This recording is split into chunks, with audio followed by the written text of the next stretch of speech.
Nosotros, miren hermanos, esto es interesante. Nosotros no estamos aprendiendo solamente los nombres de Dios. Si fuera así, yo hubiera bajado un PDF de internet o les hubiera mandado a leer un libro y se acababan los nombres de Dios. No. ¿Qué estamos buscando nosotros en estos estudios? ¿Saber más de la Biblia? ¿Ser grandes teólogos?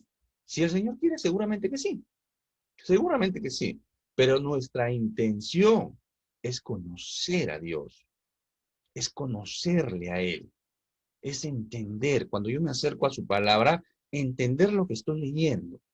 Esa es nuestra intención, conocerle a Él. Y Él nos va a ir dando esos tesoros, ese conocimiento, esa información, y nosotros lo vamos a ir atesorando y creciendo en humildad. Ahorita vamos a ver otro versículo sobre eso. ¿Ya? Entonces, cuando yo leo Isaías 40:31 que dice, pero los que esperan a Jehová tendrán nuevas fuerzas, ¿de dónde puedo sacar fuerzas yo?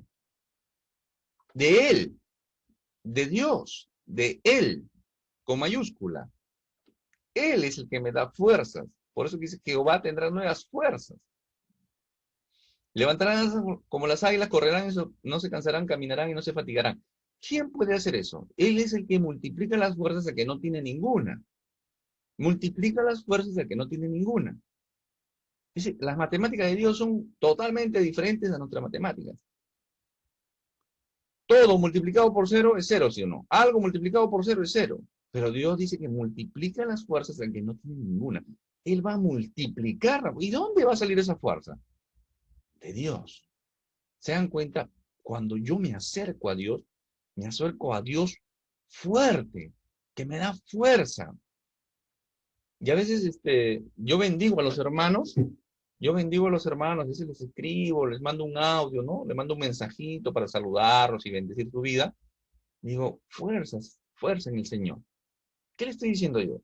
Que tenga fuerza, que tenga valentía, que saque ese hombre aguerrido, esa mujer aguerrida. No, fuerzas hay en el Señor.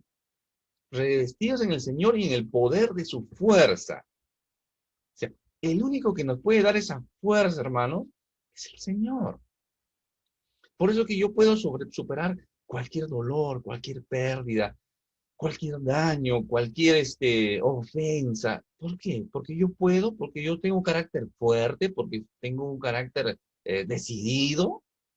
No, es porque mi Dios me inflige a mí esa fuerza. ¿De acuerdo? Entonces cuando yo digo Dios, Él, estoy diciendo eso. Cuando yo me acerco a Dios, me estoy acercando a Él y su fuerza me da a mí. Es como si yo, el ejemplo del palito de fósforo, ¿no? Hay un fósforo encendido y un fósforo apagado. Pero conforme yo se va acercando el palito de fósforo al fósforo encendido o una vela de repente, ¿qué pasa con el fósforo apagado? Se enciende, ¿sí o no? Claro, ese es un buen ejemplo.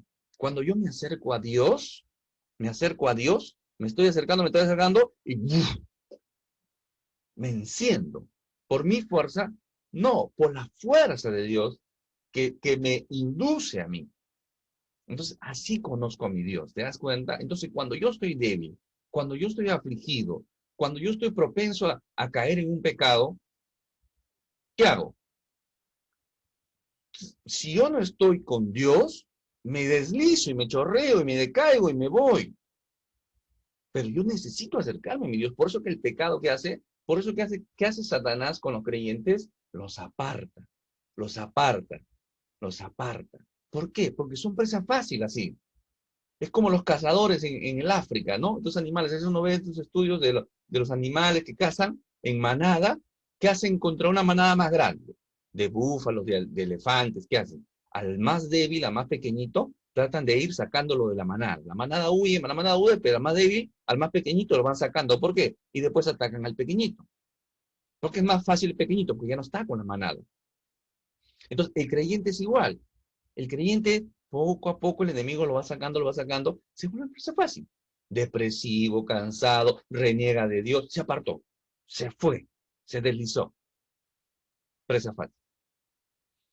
Por eso es importante acercarme a Dios. Yo me acerco a Dios en oración, me acerco a Dios con el estudio de su palabra, aprendo esto de acá. Es más, estoy pensando compartirlo también este estudio en YouTube, ¿no? Para que los demás se animen a llevar estos cursos, ¿no? Esto a veces no lo mencionamos en los estudios que están normalmente colgados en YouTube, porque trato de ser un poquito más profundo en estos estudios, meterme un poquito más en la teología y compartirles a ustedes que han decidido aprender